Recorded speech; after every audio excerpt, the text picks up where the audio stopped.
نحمدہ ونصلی علی رسولہ الکریم اما بعد فاعوذ باللہ من الشیطان الرجیم بسم اللہ الرحمن الرحیم۔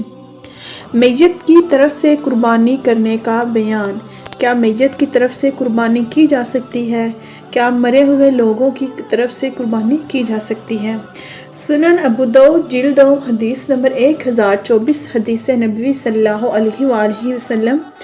عثمان بن ابی شیبہ، شریک ابی حسنہ، حکم حضرت انس رضی اللہ تعالیٰ عنہ سے روایت ہے کہ میں نے حضرت علی رضی اللہ تعالیٰ عنہ کو 2 دمبوں کی قربانی کرتے ہوئے دیکھا۔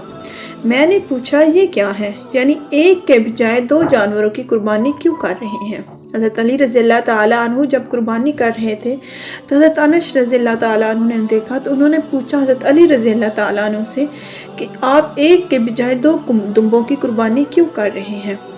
تو انہوں نے جواب دیا، رسول اللہ صلی اللہ علیہ وآلہ وسلم نے مجھ سے فرمایا تھا کہ میں آپ صلی اللہ علیہ وآلہ وسلم کی وفات کے بعد آپ صلی اللہ علیہ وآلہ وسلم کی طرف سے بھی قربانی کروں۔